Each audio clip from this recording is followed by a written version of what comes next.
223, which seems like a lucky number, but I'm not sure it really is. I think 23 was a famous athlete's number or something.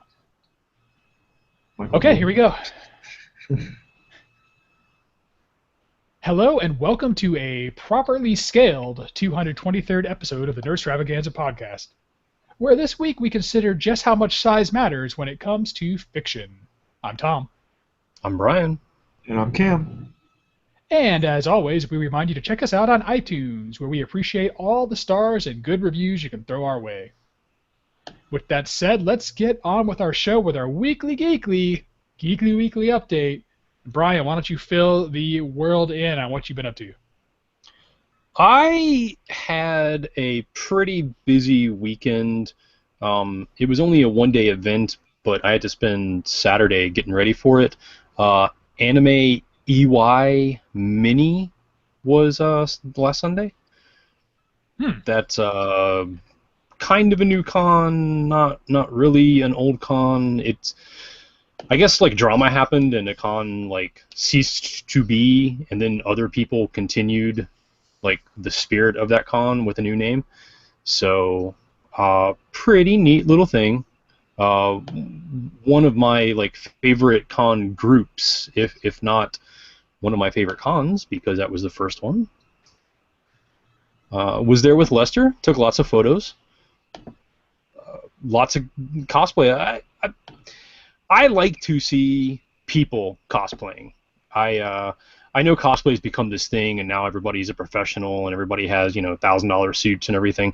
I just like to see people dress up for the weekend. I think that's a lot of fun, and there was a lot of that.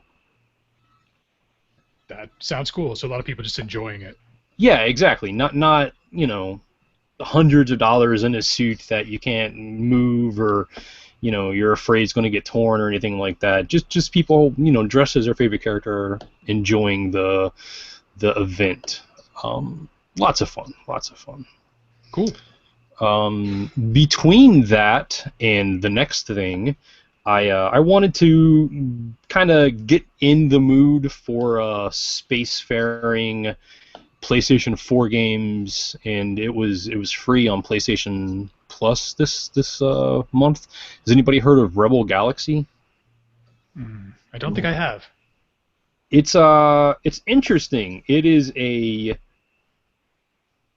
space-based, like, you're a pirate game. So it's a little bit Firefly-y. You've got this beat-up old ship, and you're flying around trying to make a name and do all these missions. But it's really, really clearly like an actual, like, pirate skin, because your ship is on a 2D plane and can only fire on its broadsides for most. So I don't know why they just didn't make it like, Corsairs and privateers, but a lot of personality, terrible game. I did not enjoy that.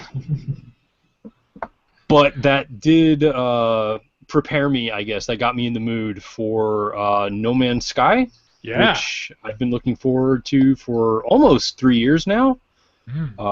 Very excited about that. Be even more excited in a few days when they patch and it stops fucking crashing every 5 minutes. Yeah, dominating the news right now.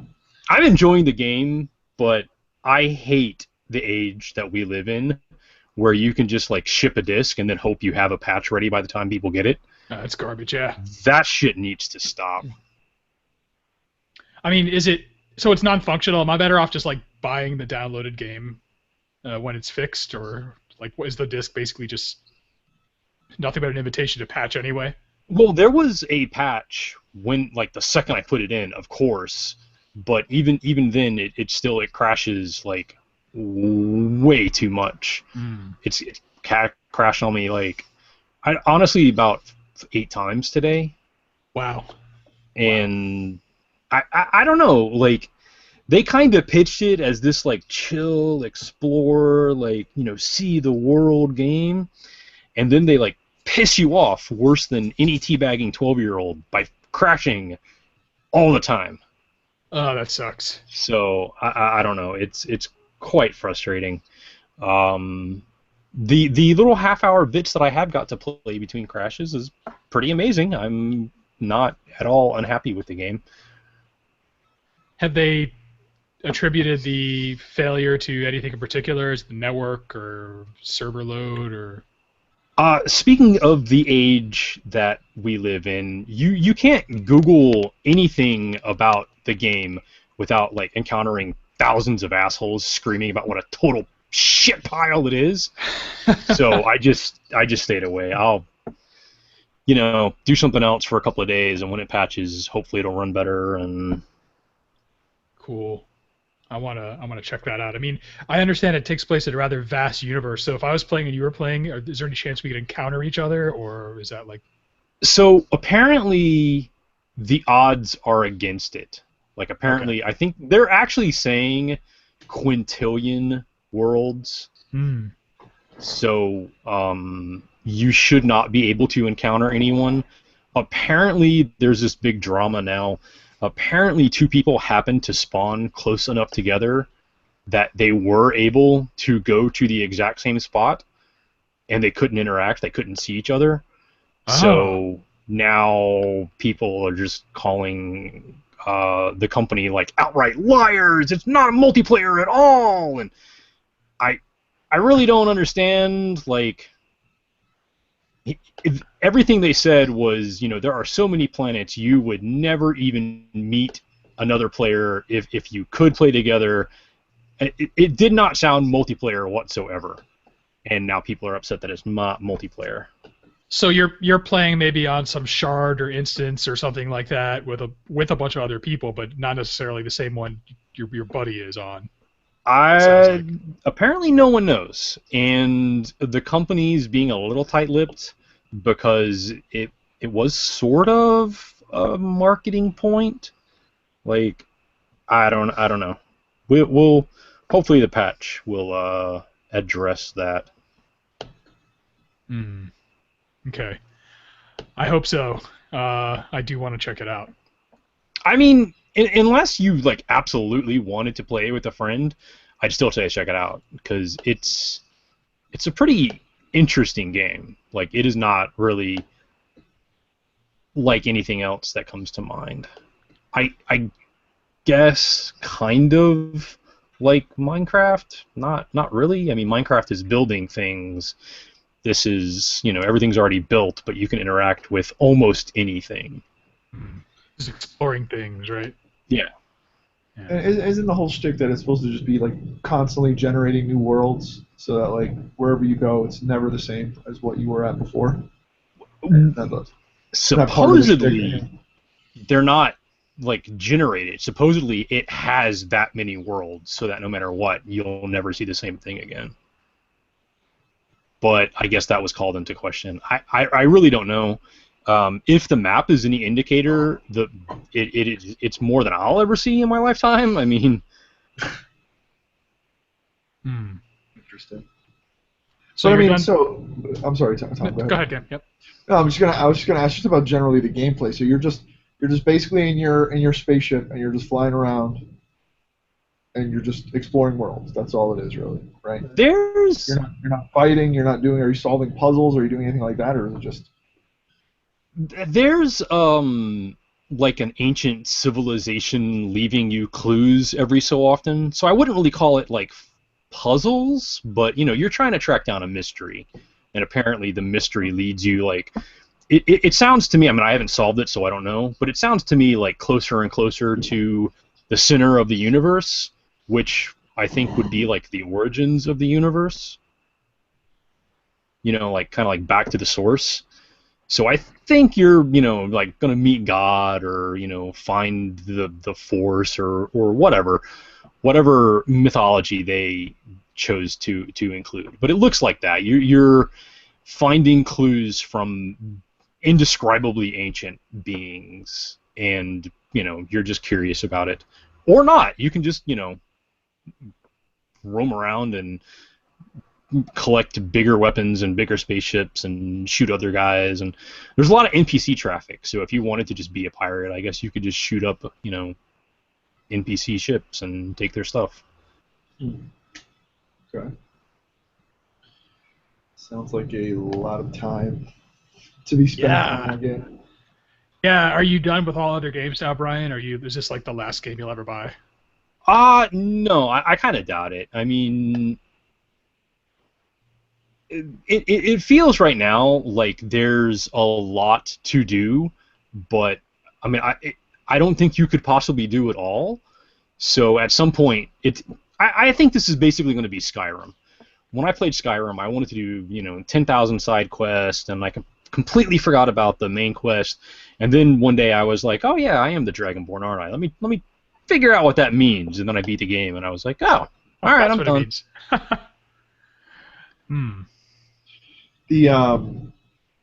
So are there like in-game purchases? There is something called, I think it's called an Ally Pass or an Ally Pass or something like that. That like locks hidden doors and things. I don't know how to get one, but for some strange reason, it just feels like you will be buying those. Like it's not anything that's keeping progression away from you. Like you can still just go around it or whatever. It feels to me like just cool loots or something. So maybe if you remember Borderlands 2, like what they did with like events that you had to like partake in to get the little golden keys for the chest. Yeah. Or you can probably buy like a pack of 10 keys for $1 or something like that. Interesting. Yeah. So you find their money collecting structure not objectionable? You think it's fair? Well, so far there's no micro purchases. Oh, I'm sorry. I mistook what you were saying as a microtransaction. Okay. No, I have that feeling. Like I said, I don't know how to get those, so maybe you can just make them when you're high level. But it feels like something that a company would make micro purchases. Oh, okay. I misheard what you said. All right, I understand now. So we'll see. I mean, if they have like a bunch of expansions, or I guess they could do like cool looking ships, because some of the ships are pretty dopey looking. So like maybe you can skin your ship. They haven't yet, but we'll see. I don't want to praise them just yet. I've been bit before. We'll see, Brian. But I'm glad you're intrigued by this semi-functioning game for the moment, either way. I was really looking forward to it. That was probably the last like launch title that I wanted for PlayStation 4. Oh, yeah, okay, then you're done. Like that was the last launch title, and also probably the last title you'll never need. So it might be. Nice. We'll report back on it. I'm curious to see how you enjoy it going forward. Anything else? That was my week. Okay, it sounds like a pretty fun week. Cam, what about you? What have you been up to? Oh, just got back to Gen Con. Got back from Gen Con. Yeah. A couple days ago. No thanks to Delta fucking Airlines. Ooh, yeah. Yikes. Part of my I guess I'll forego the story in the news and just talk about it now. I was unfortunately one of the idiots that was stuck. It's like, how often do you really travel, right? And then like the one day that you're like the 1 or 2 days that you're traveling, you end up in like the worst like meltdown in an airline's history, basically. So I guess there's some I don't know. Some people are saying it was hacked.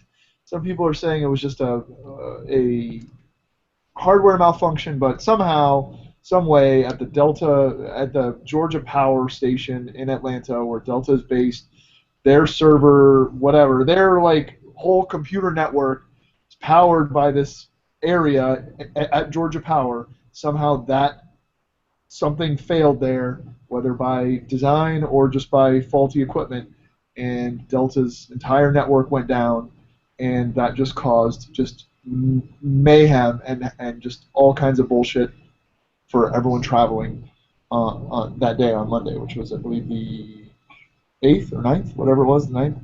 And I, unfortunately, was one of those people traveling. And so I was a flight. The travel time for me was only supposed to be about 3 or 4 hours. It ended up being about 17 hours, Oh, where I left my hotel at about 5 a.m. And I didn't get home until roughly between 9 and 10 p.m. Wow. So Wow. it's about 17 hours, right? Yeah. So, and not only that, but I mean, it was just fraught with like just idiocy. Like we ended up like my flight didn't leave Indianapolis until way late.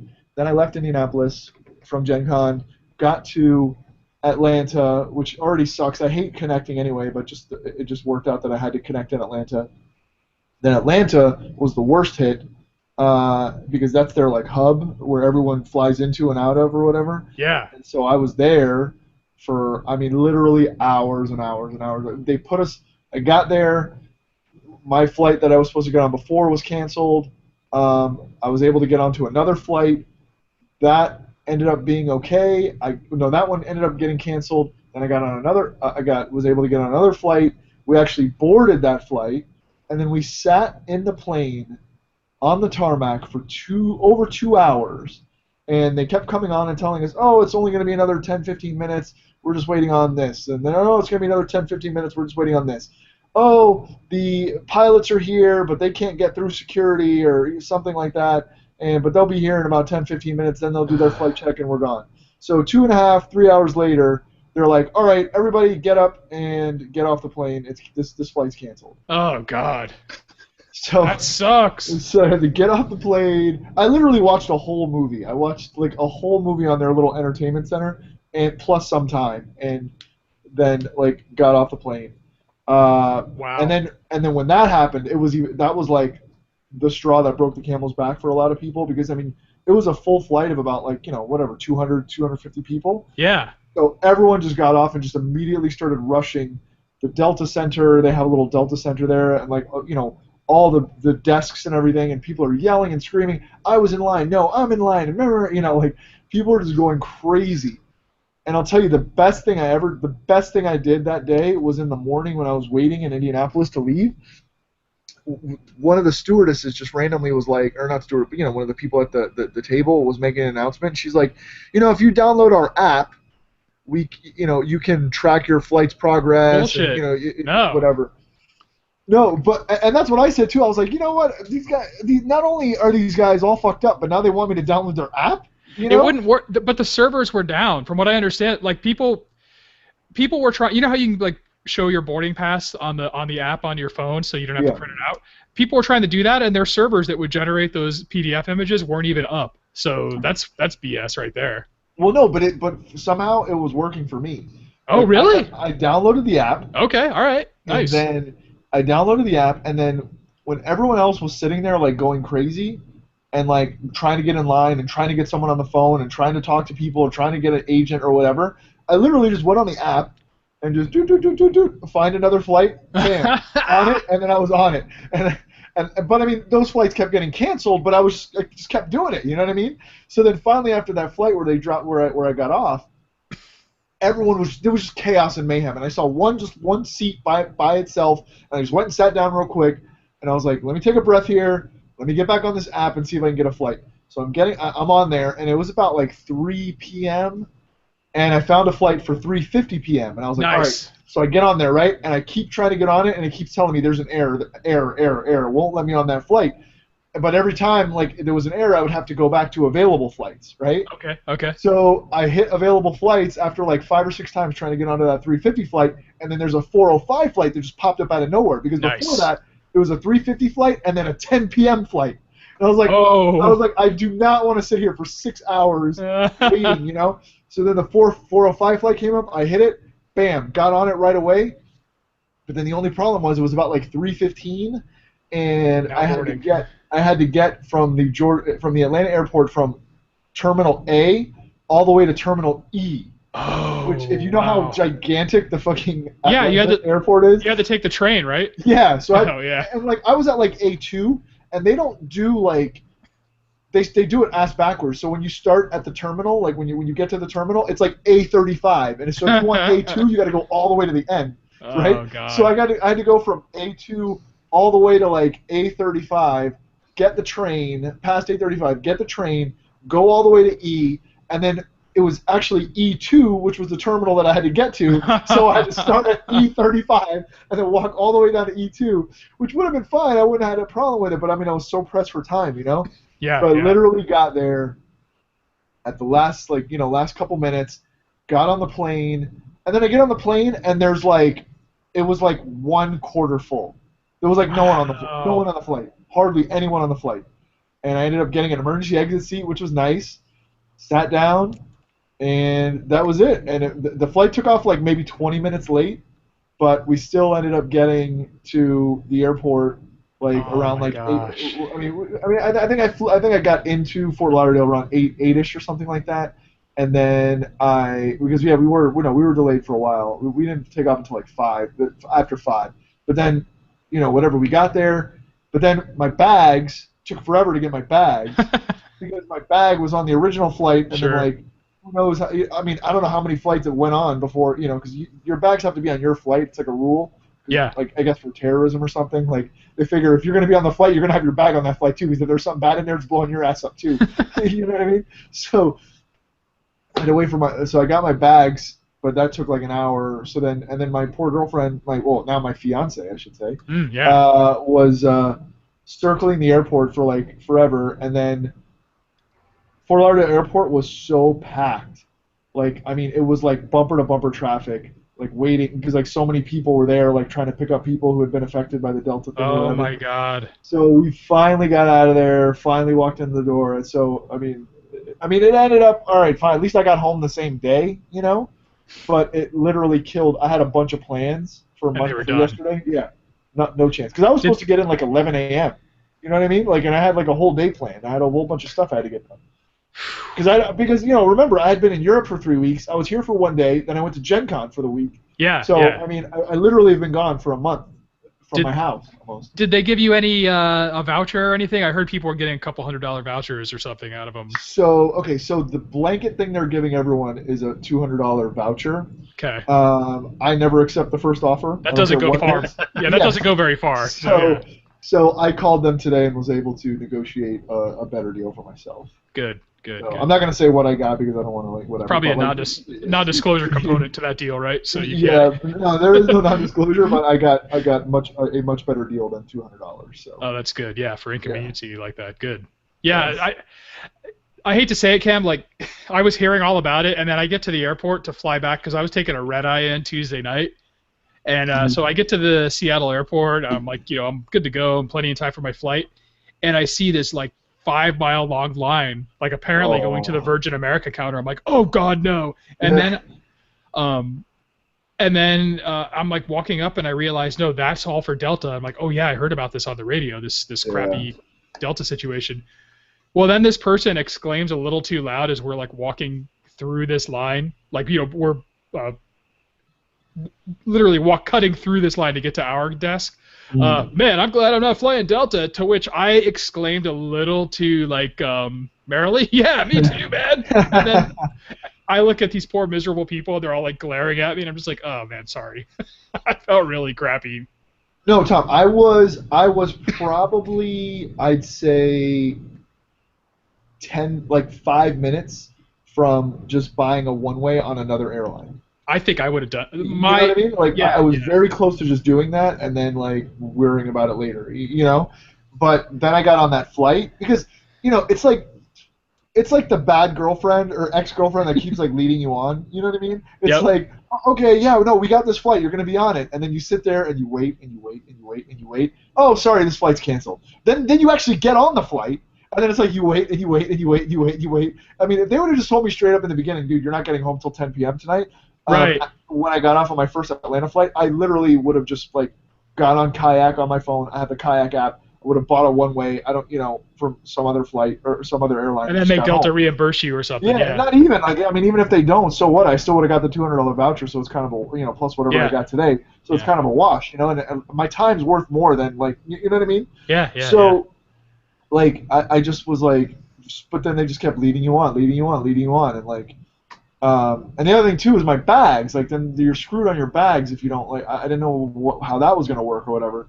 So I was just like stuck. They'll like, get him. stuck They'll on get the him to road.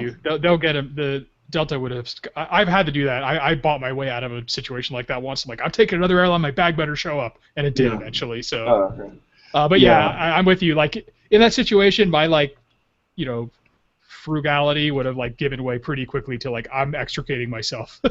Well, now. what's funny is that like I was already like contemplating just doing that anyway before I even found out about the whole Delta thing because my Gen Con haul was massive Oh and my yeah. flight was so early in the morning that typically I after I go to these cons I have like a 2 o'clock or a 3 o'clock flight. The company that I work for, whatever, they usually give me a flight that's like later, but like I the flight that I got. The flight that I was able to book was the only flight that I could get was like early in the morning, and so uh, I was like, well, fine, that's cool. I'll just ship all my stuff back on Sunday. But for whatever reason, like every FedEx location in the area was closed on Sunday.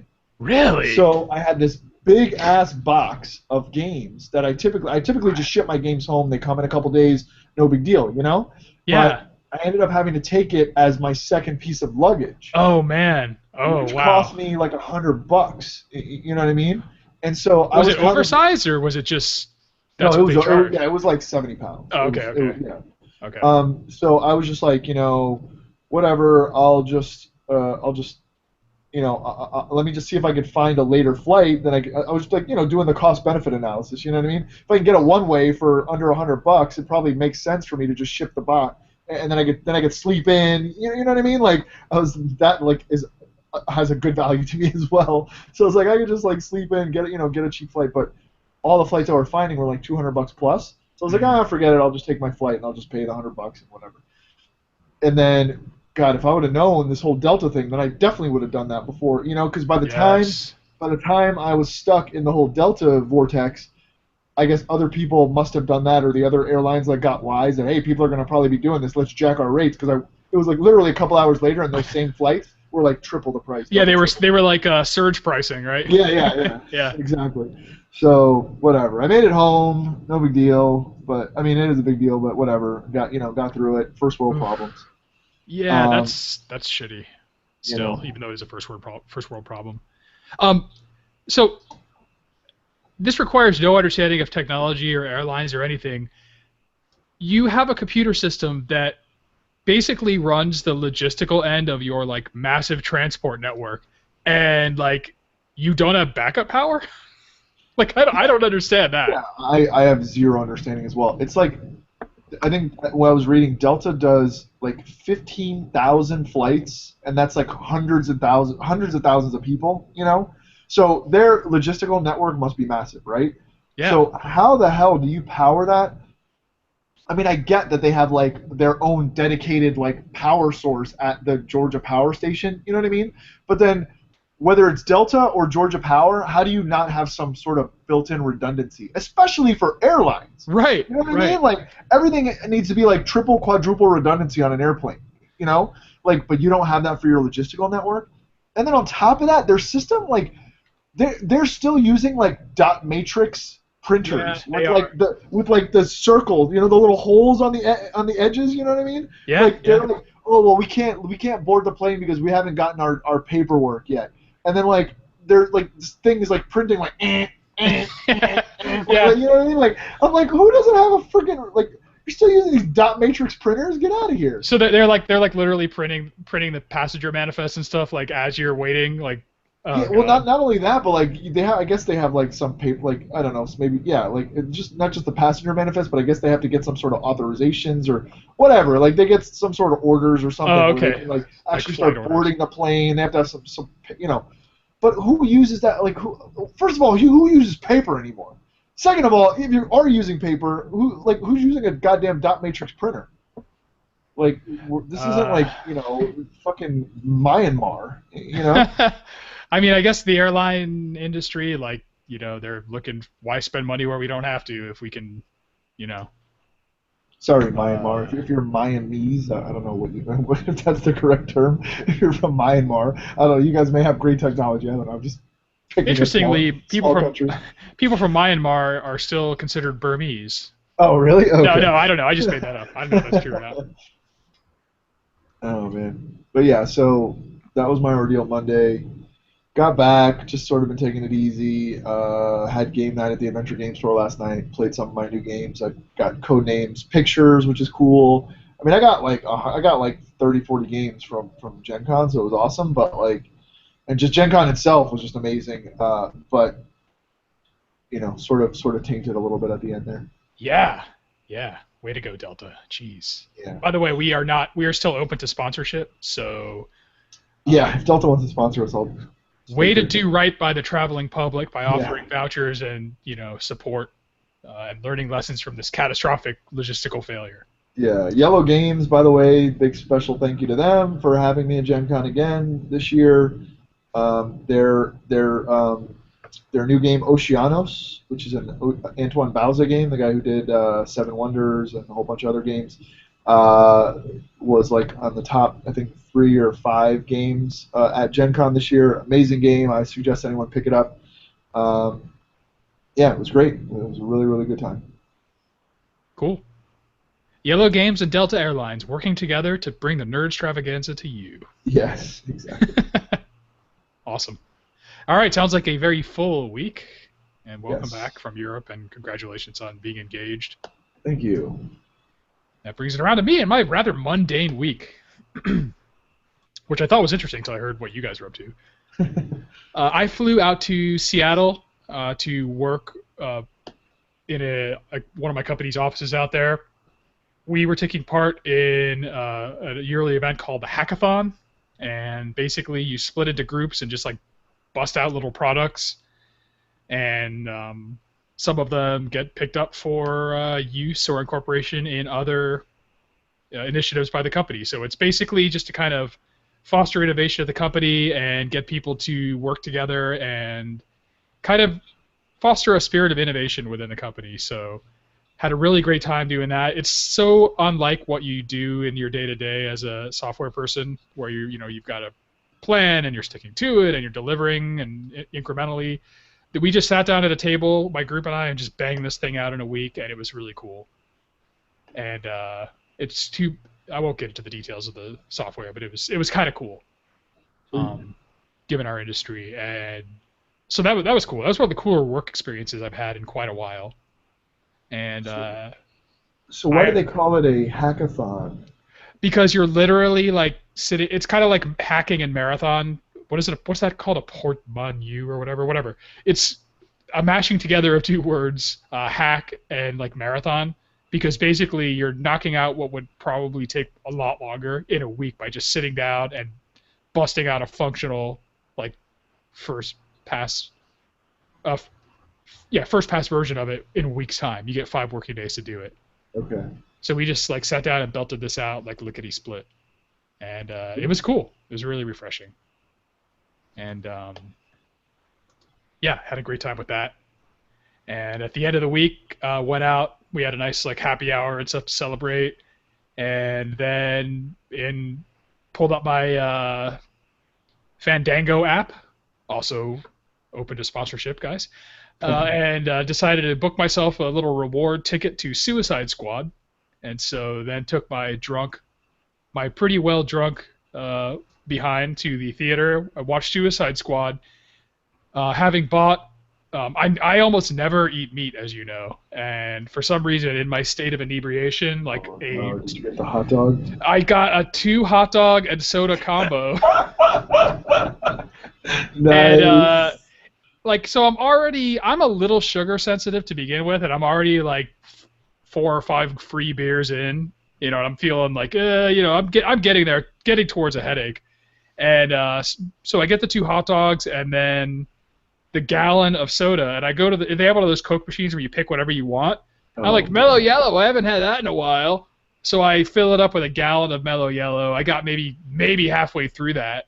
But between the hot dogs and that and being drunk, like by the end of Suicide Squad, a real nice headache was starting to brew in my head, Oh, boy. and I went home and paid for it the rest of the night. So No. that's my Suicide Squad. Did you enjoy the movie though, at least? Yeah, Suicide Squad was good, and not just because I was drunk. I actually might like to do a little series for the show in defense of DC. I wouldn't ask that you guys obviously agree with me if you think that the DC movies have been just like utterly shitty. But people shitting on this one before it even came out, like really convinced me of something that I suspected all along, which is that a portion of the criticism the current run of DC films gets is just like fanboyism. It sucks. Our movies suck. And I know I've said this before about Batman v Superman versus the Civil War movie that they did on the Marvel side of the house, or the side of things, I should say. But I just think people are primed to hate anything DC now, and like this movie, I thought it had flaws, like all of the movies they put out. It did have flaws, but it didn't deserve like this like pile on that it got before it even was released. Right. So I don't know. I'm envisioning like going through the new DC universe, starting with, what was it, Man of Steel or whatever that first one was, and then doing Batman v Superman and then Suicide Squad, and just kind of discussing the movies and like the common criticisms and where I don't agree with them, maybe not agree with them, maybe doing a written piece on the site and then maybe doing some episodes to discuss that. So That'd be cool. yeah, and if you guys feel the same and you want to jump in, if you can. If you feel completely opposite and want to debate, that's also cool. But I think it'd make for a few decent episodes. Because Brian mentioned this in regard to No Man's Sky. Like, people are so hyper opinionated about stuff that really actually doesn't matter that it makes me sick. Like, this is the worst. You think if they put that? Yeah, you think if they put that energy into something that like actually mattered, like right. the world would be much better, you know? Like, Brian leveled very fair criticism. You know, you shouldn't ship like you shouldn't ship a promise on a disc and then deliver on the promise, you know, months later. That is shitty. That is legitimate. Like, you know, an immediate patch and then you finally patch the game up to a functional level. That's sucky. Right. But I can't even imagine the type of tirades that you encountered, Brian, on message boards and so on, with people like basically like probably wishing the developers dead and everything else, you know. Yeah, I was not kidding about just avoiding the rest of the discussion. It's depressing, I would say, to see all of these people just like I don't not even debate its merits or its cons or anything like that. Just like slavering beast out for blood. Yes, absolutely. There were people like, do you remember how Batman v Superman, like, it did really killer at the box office, and then like all these people were pissed because it had done really killer, but then it did pass fairly quickly out of the box office, like out of the top ranking. People were like dancing on its grave, like, "Huh, told you, that didn't last long."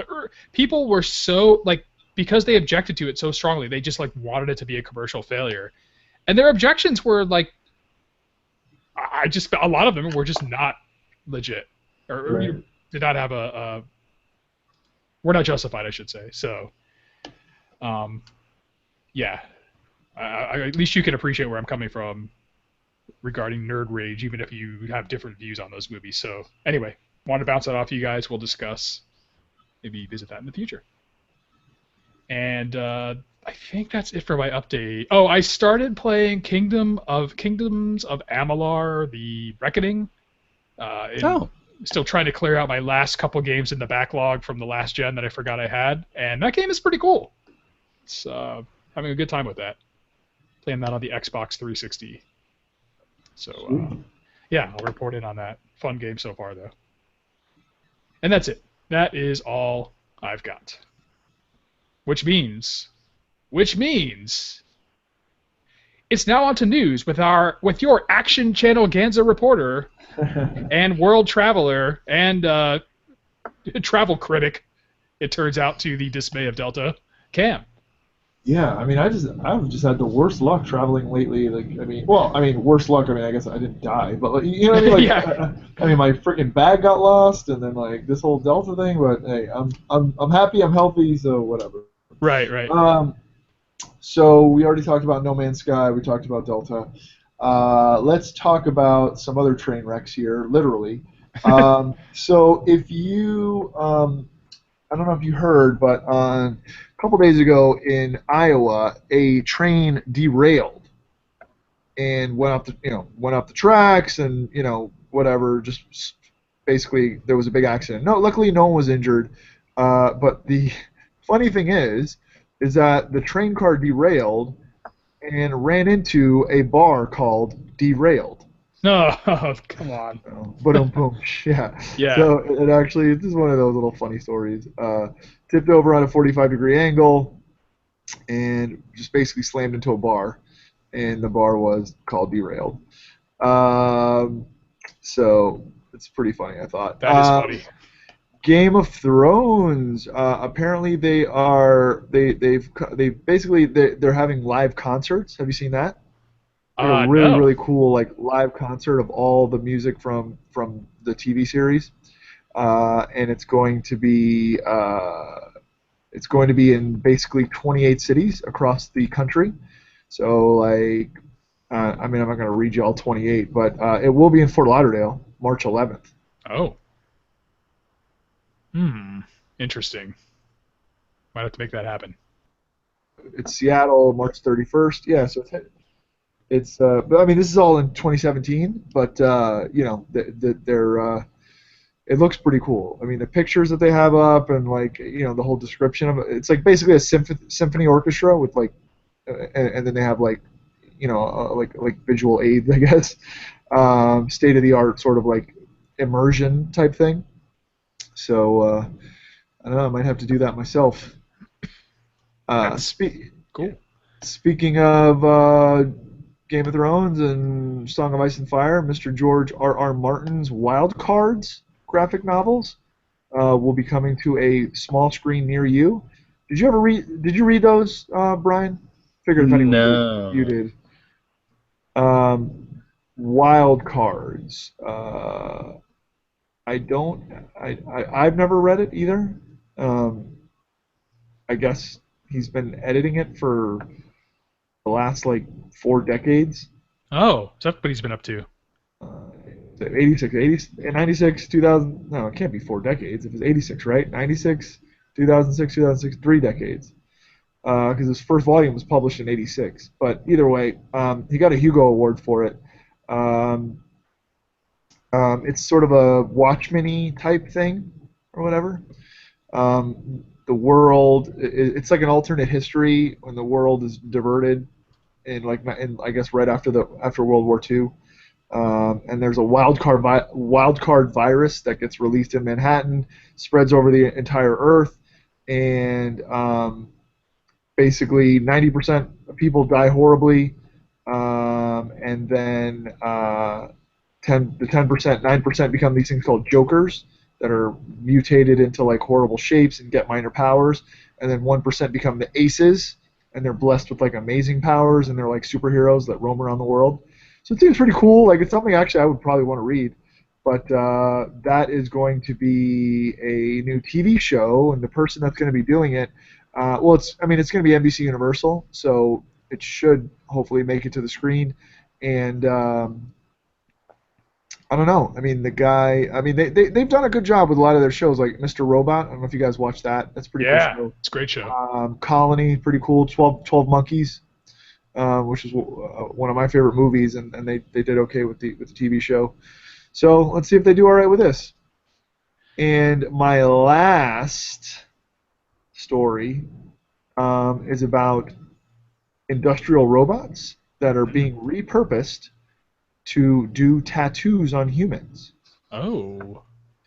Yeah, in San Francisco, they're trying to modify these robots that sort of become obsolete, and they're trying to basically give them they want to repurpose them just so they're not whatever destroyed or whatever. And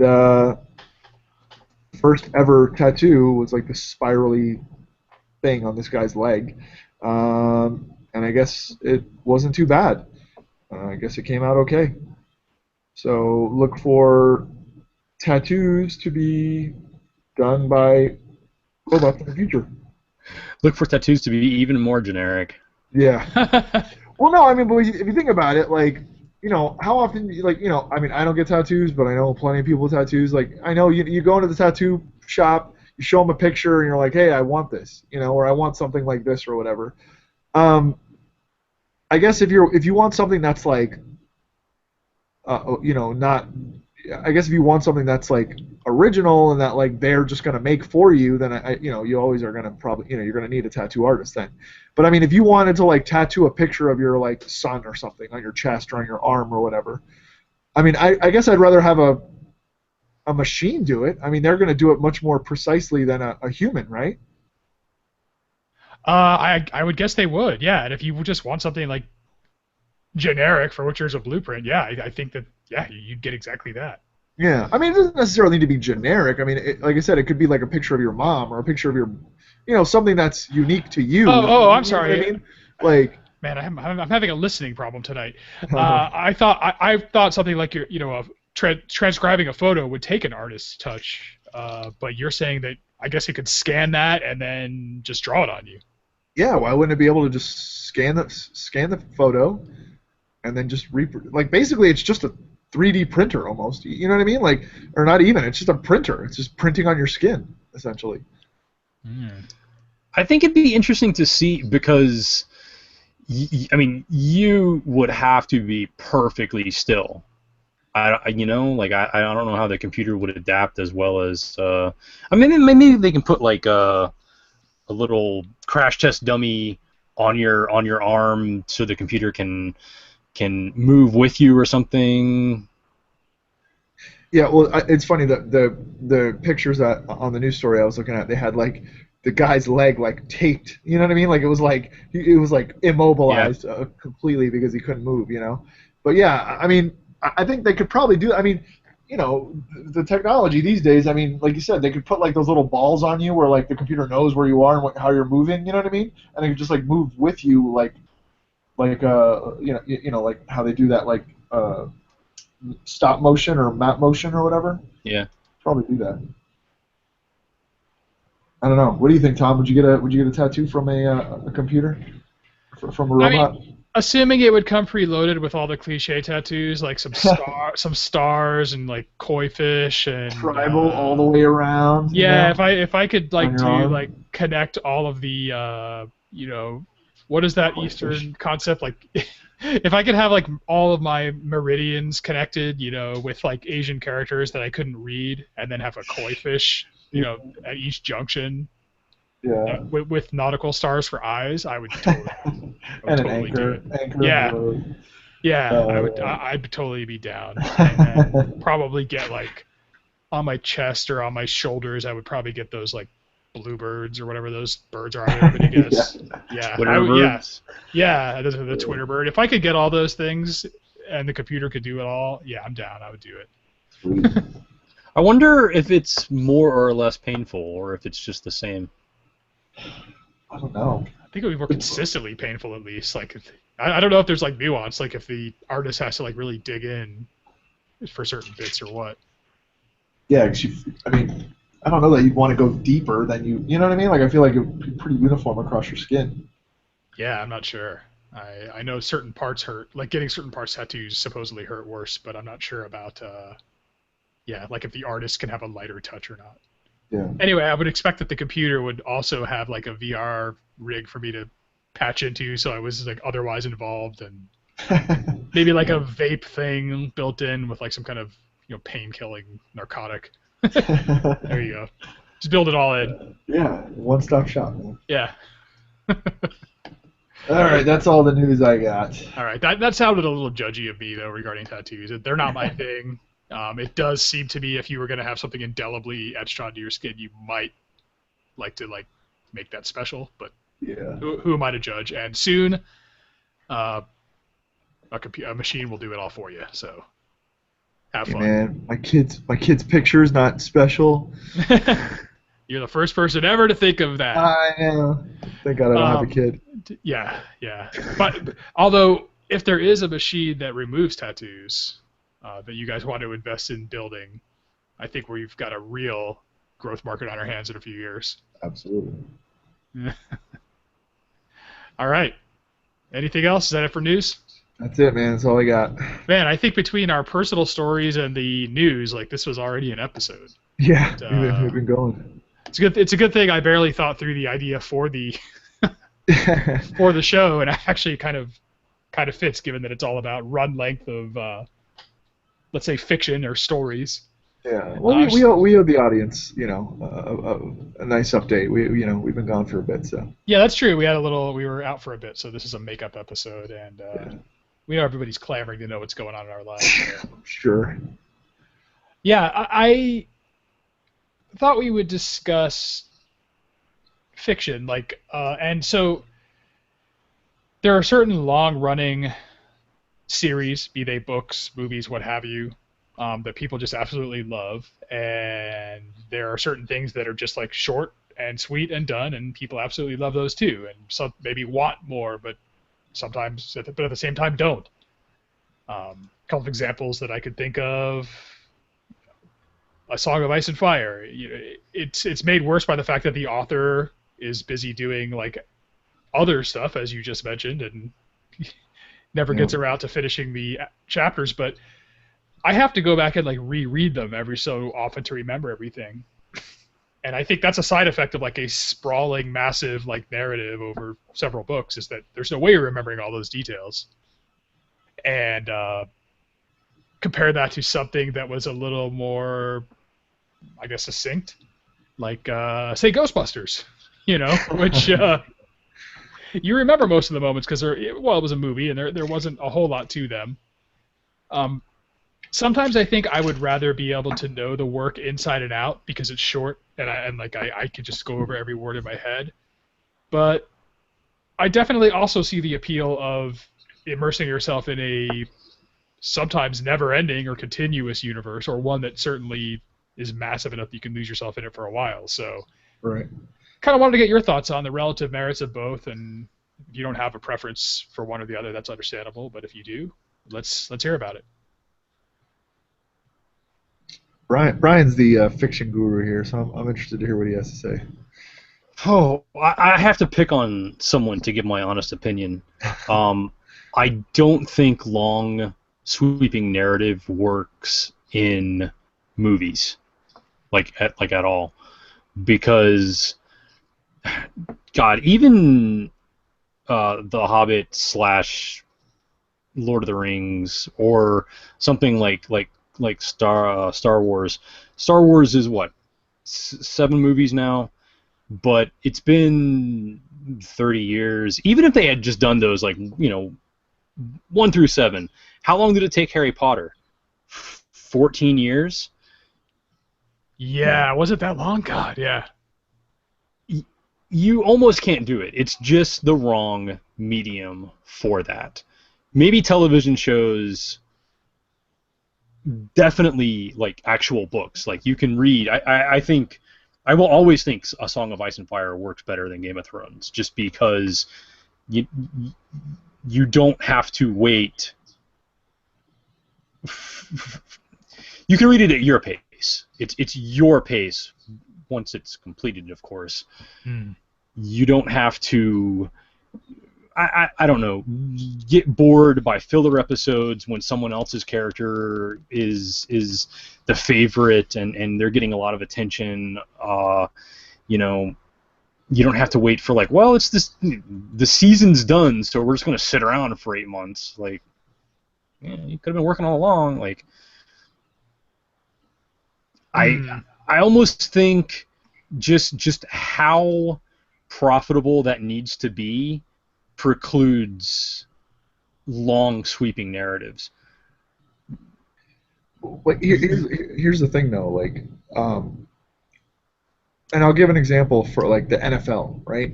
The NFL, which is funny because it's sports, who cares? But the NFL has become a year-round thing. It used to just be, all right, it was from whatever, August, September to January, and that was it. Everyone sort of forgot about it until preseason the next year, right? But now, I mean, every month there's something. There's like, okay, well now we're getting ready for the draft, and now we're watching the NFL the combine with all the kids coming out of college. Then we're getting ready for the draft. Then we're going into free agency, and we're going to see who's going to get traded or who's going to get picked up. Then it's training camp. Then it's like preseason, and they all these like organisms sort of feed off of the actual product, which is the NFL or the actual season with people playing football. Sort of similar in like Song of Ice and Fire, well, not Song of Ice and Fire, but Game of Thrones. You've got the actual show, which only runs like 10 episodes a season or whatever. Yeah. Yep. But like in between, you have so much other shit going on, and the movies too, like Star Wars, Harry Potter, all of these long sweeping franchises. Even though you're waiting for that movie, you're getting your fill of the board game, and then the TV show or the cartoon or this or that or an interview or whatever it is. Like the media sort of like fills that void because people want content and they want to know about what's going on, or what's Daniel Radcliffe doing, what's whatever. I feel like it sort of creates its own, like just takes on a life of its own basically, and creates its own organism almost that's sort of living throughout the whole series. I mean, even now, even when Harry Potter's done, people were going crazy for that newest book, and it's like a freaking what is it, like it's a play, right? It's a play, yeah. And it's crap. I'm sure it's crap, but like people still are going crazy for it. Same thing with Star Wars. Like, I mean, people are just, all you need to do is go on Reddit and type in Star Wars, and how many entries are there for Star Wars? You know what I mean? Yeah. People are continuing to talk about it. People are continuing to theorize about it. Like Game of Thrones, everyone's just I mean, people can sit and talk for not just hours, but days and weeks and months about their theories and their fan fiction and their what they think should happen or what they think will happen. It's like, I don't know, man. I think these long sweeping, these big, just juggernaut franchises are what our media wants and is equipped for these days. I'll expand your analogy, which I think is actually brilliant in a way. You're right. Like, oh, who cares about football? But I would say the NFL is almost like one of those like universe storylines, where it's not one story a year, or it's not one story period. It's 28, 30. How many teams are there? Yeah, stories 30, yeah. Every year. And if you don't care about the Cowboys, you can watch the Chiefs, or you can watch the Dolphins, and it's so personalized, and there's so much difference in it that you can hold everyone's attention. And I will say this, just because they do slightly have the advantage of being realistic. Characters die, people retire, people get hurt, and it totally sucks, but that's the end of their storyline. Kill it. Sorry, that guy's done. I respect that in books and in media so much, because plot armor with, like, not to pick on poor Han, but Han Solo being, 65 years old and still being like the action hero and doing all these things that no one else can even do, and that's just a little ridiculous. Like, yeah. Well, not only that, let heroes fade away. Yeah, but even on top of that, they never really do fade away, because you add on top of that the sort of celebrity factor, where like, oh, this person got a DUI, so that dominates the news cycle that day, or this person like got into domestic violence with his wife and whatever, that dominates the news cycle. Like, it's just it doesn't even have to have anything to do with football, and people are clamoring to know what's going on, So it's like, it's crazy, and I think that like that is what these media companies have tried to do with their franchises. You're not just getting a movie, you're getting an experience. You're getting a world, a universe that has a million different facets. Not just the movie, but the board game, the video game, the soundtrack, the music. Like we just talked about the Game of Thrones, what was it I said in the news, that the concert, the you want to know, you want to know about the lives of the actors. What are they doing? You're going to see their spin-offs, or what shows or TV, movies or TV shows they're on. Uh, I mean, people are writing, like, is there fan fiction? Are there graphic novels associated? Are there comic books? I mean, there's just so much to fold into the universe. I think people love it. People absolutely love it. So And you think that, and as long as there's that consumer base for it, these companies are just going to continue to do that. So is that good for the consumer or good for the fiction? yeah, that's my question. I think it's both. Good. Or we're talking about a relative term of good. I mean, I think the fan is getting what they want, which is information all the time. You know what I mean? It's not like it was even 10, 20 years ago, where you had to wait 3 years for the next movie to come out, and you really didn't have much going on in between, except some sort of, like, a press release from the studio that, oh yeah, we cast this guy as whatever. You know what I mean? Like, there was hardly anything. Now you're getting, like, leaked photos. You're getting, like, Twitter tweets from, like, J.J. Abrams that have, like, little Easter eggs in them. You're getting all this other stuff that people just are clamoring for. And then I think it's great for the actual franchise and the fiction, because it provides an outlet and a platform to expand the actual work into all sorts of other aspects of the of the universe, basically. So, like, you've got, okay, so what really is the story behind, Circe, and why is she such a bitch? I bet you there's like 30, 20 threads on Reddit about that. Why, just, to bring up Han. So how come Han is, doing what he's doing at this age or whatever? I'm sure there's, a million websites and Reddit threads on that. It just provides an expansion. Like I said, it turns the property or the IP into a living, breathing thing that people are constantly interacting with and talking about.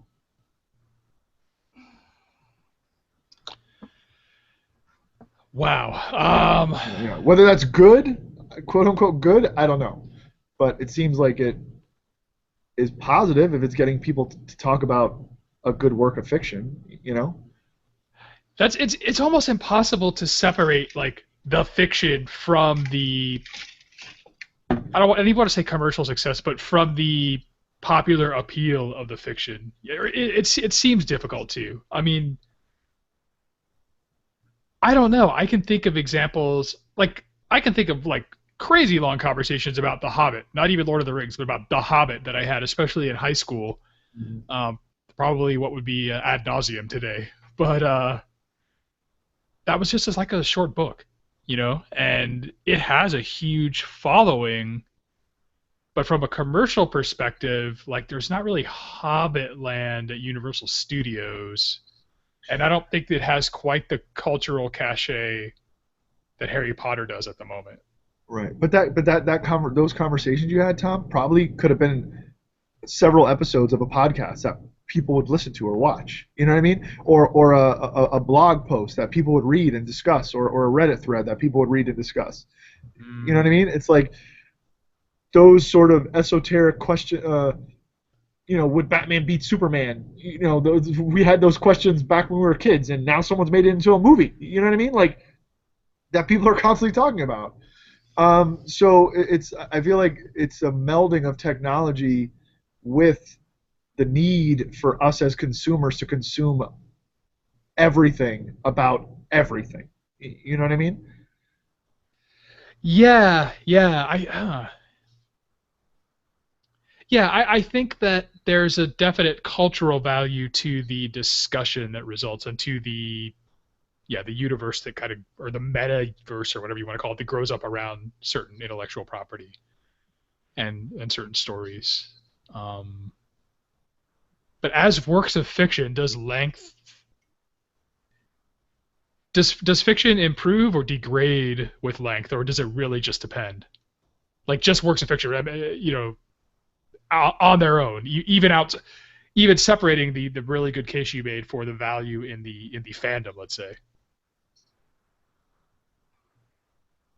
or is it kind of just a kind of neutral, Yeah, totally you subjective? probably have to go case by case.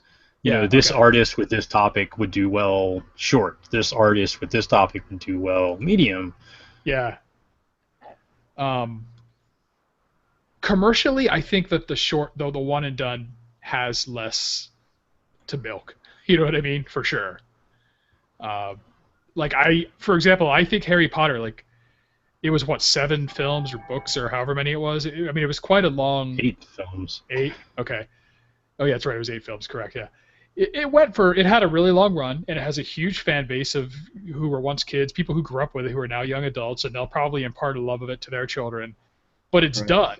Like, it's done. Like, when these people who now are probably getting ready to have children who grew up with Harry Potter, when their children reach a certain age, like, or when they have children down the road, like, they could keep referencing the same old stuff, but at a certain point, that footage of Daniel Radcliffe and the gang at Universal Studios starts to look dated, and there's nothing for the new generation. And I know we've discussed this in the past.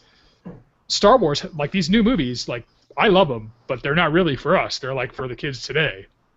Well, And Harry Potter's doing the same thing, though. They're well, they're doing more and more. well, just that play. They're just doing that play, and then Rowling's like, I'm done. I'm not doing any more after this. No, she's So talking about the other schools. There's a school in North America, and they're still working on the Fantastic Beasts movie. That's Harry Potter. I mean, that's really, see, I'm hearing conflicting things because what you're saying is what I thought was the case, Brian.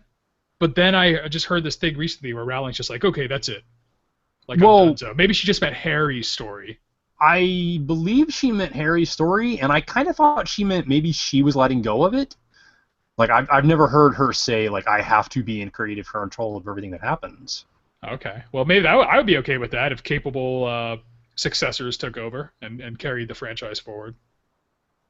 Um, yeah, like I guess my point is if you're correct, then that sort of makes this a non-issue. But it would seem almost a waste to have written such a long, sprawling story in what seems to be a very compelling universe just to be like, all right, done here. When yeah, I could totally see other schools of magic being discussed and so on. So, um, talking about a case by case basis, I think Harry Potter works best in an expansive universe. This is much more niche. Maybe some people won't be able to relate to it, but do you remember when we were kids and we were reading like the trash fiction of the age, Dragonlance, and especially Forgotten Realms? Trash fiction? What? Yes, I do remember. Let's be honest. Yeah, yeah. Sure. I loved them, but there were plenty of stories that like not a single repeating character, not a single repeating town, not a single repeating theme. Like they were just all different stories by different authors set in a common setting. I loved that. I loved that because you could kind of do anything. But it's still like it had this mystique. Like even if it didn't really like fit, like oh it's the same world. Oh it's the other side of the country. Of course it's different. Oh. Hmm. So you're that's a vote for the universe. That's for a vote for the common setting. In other words. Common setting, but also like write a story about a character. Character's done. Mm-hmm. Got you. Right. Don't drag it out. Okay. So you can have both really. You can have the benefits of something that's like atomic and contained and succinct, um, and benefit from like the world building just by telling individual stories. So Harry Potter in the Harry Potter verse, you could see that going forward, actually, right? Yeah, I'd love that actually. Just imagine if there were like I don't know 5 or 10 schools, and maybe there was like an all-girls school, and you had preteen like high drama fiction from there, or maybe there's a school in the middle of Europe somewhere, and it was very ancient surroundings and people not set medieval, but acting medieval. Like that was just their mythos. Like no flying cars, no voodoo buses at all.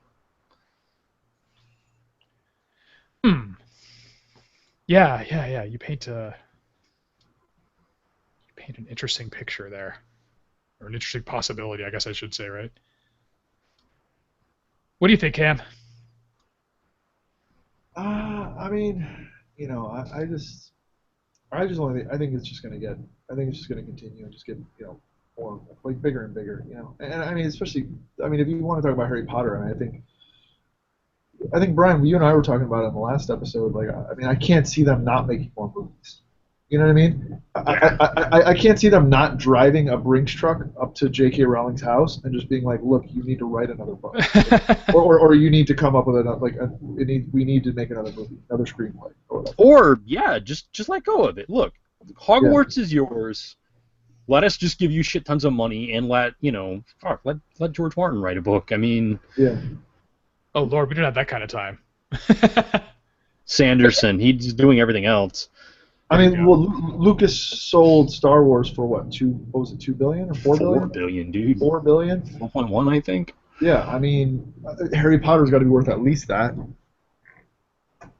You know. Yeah, Tom well, and I have maybe. discussed this for a long time. Harry Potter's worth that right now. I don't know if it will be in 30 years. Right. Right. If it's left to kind of wither on the vine, its value will contract and it could possibly be revived down the They line. better strike. Yeah. Yeah. You think so? Because I mean, like, I don't know, man. I mean, Star Wars only got bigger and bigger and bigger as the nostalgia factor set in. I feel like the less you give, the more people want. So like, if you sort of like it went through a lull for say like 10, like I mean, just look at this. I mean, how long was it before Deathly Hallows came out? What, 3 or 4 years ago? And people were clamoring for this newest book. Think about if it was like 10 or 15 years. I mean, people would be going nuts to get their hands on a new book or a movie. Maybe I'm jaded, but like we have this glut of amazing series right now. Like I don't think people name really solid sci-fi from the mid 80s that's not Star Wars, Star Trek. Of course we were nostalgic. Battlestar. That was 70s though. Yeah. Battlestar was 70s.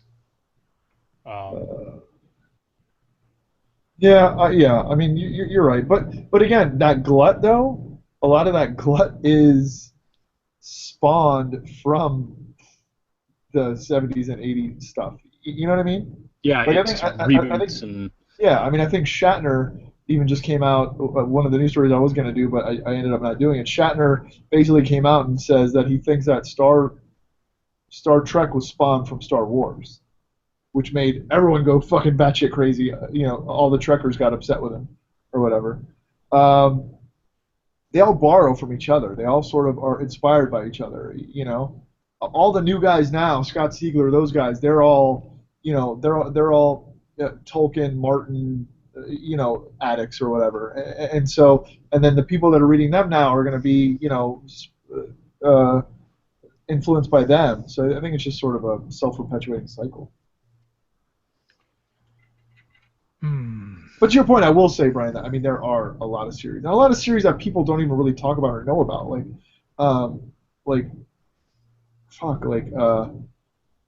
The Magicians.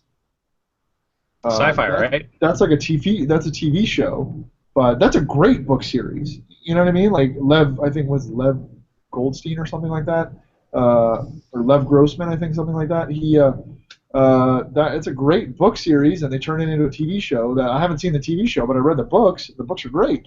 Mistborn. I mean, we know about Mistborn, but like, how many people outside of like pretty nerdy circles like know about Mistborn? Yeah. But then like they just like I was actually shocked that I didn't even know this was coming out. But there's a Mistborn board game that was at Gen Con this year. I was like walking by and I was like Mistborn, and then like I was like, is this the damn? And they're like, yeah, it's from the books, and I was like, holy crap! So like, it's just like all retreads, all reboots, and on top of that, it's all this new stuff that's spawned by the retreads and the reboots, or the stuff that's being retreaded and rebooted.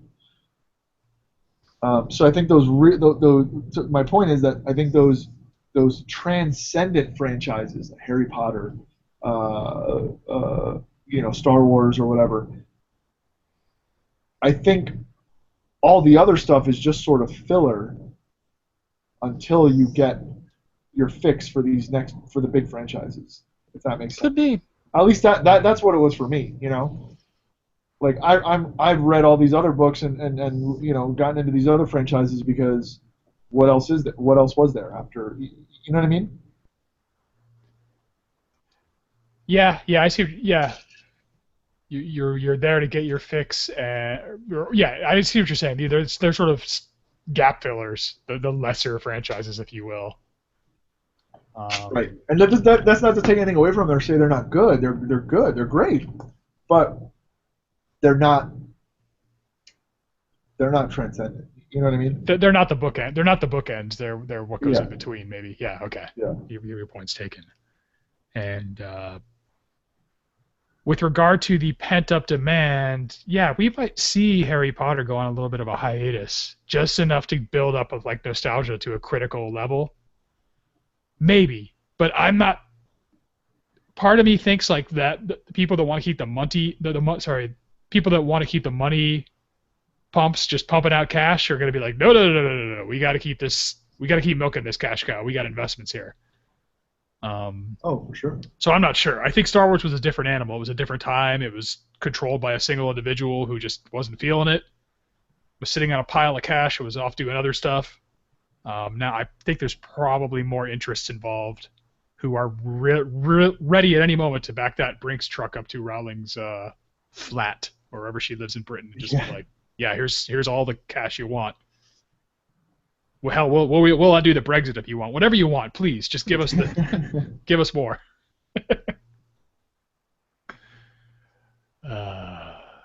But that's all I've got to give. I don't know if we should give any more. This has been a good long episode, and whether or not its length is appropriate will be determined, I think, by its numbers. Yes, I think I'm tapped. Yeah, me too. Anything else, Brian, you want to add? No, always a fan of brevity. All right. We should just like end the episode there, but we won't. Yeah, right. This just scene cut. No, I will say though, I just as we were sort of talking, I just saw popped up in my newsfeed.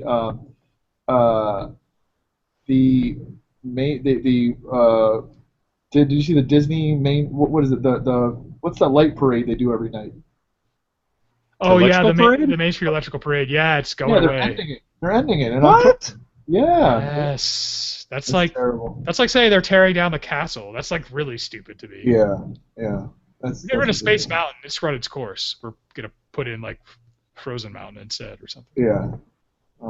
And I have to give a shout out, since we've been talking about this, I have to give a shout out to my companion who actually sat with me yesterday and today and watched all 3 of the Lord of the Rings movies. Ooh, the extended ones? Yes. So, whoa. And she actually really liked them, which is good. So I'm pretty happy. I told her she leveled up on her nerd. Yeah. Nerd cred. Yeah, she definitely did. Nice. Awesome. Well, grats to her. Grats to you guys on your building your future together. Yes. And grats to anybody who checks us out on the weekly in iTunes, Stitcher, or through Google Play Music, because you have not only got your nerd card stamped, you have proven that you have lived just long enough. I don't know. Try to work some kind of a like thing in there. Like us on Facebook, follow us on Twitter and Instagram, add us to your Google Circle, and join the Nerdstravaganza HQ group on Facebook. Scribble your way on over to nerdstravaganza.com and check out our website and all of its amazing content that you can consume. Check us out on YouTube, where you can find all of our video content, and you can watch anything you'd like. We are quite a sweeping narrative. We're at episode 223. I think that would qualify as a sweeping narrative. And send us an email at nerdstravaganza@gmail.com. And I meant live long enough to live through the Nerdstravaganza era and our sweeping narrative, of course. And with all that said, Brian, take us away. It was the best of times. It was the worst of times. The end. Isn't that from that massively long novel? Is it I hope so. One Piece. One Piece, Tale of Two Cities. Shit. We'll cut that out. So pretend we all get the narrative. Well chosen, Brian. Yes. Yes, it was indeed. What is it? It's Tale of Two Cities, right? Yeah, okay. I feel like such an uncultured tool when I get stuff like that wrong. You got the gist of it. Yeah. It's a very long book.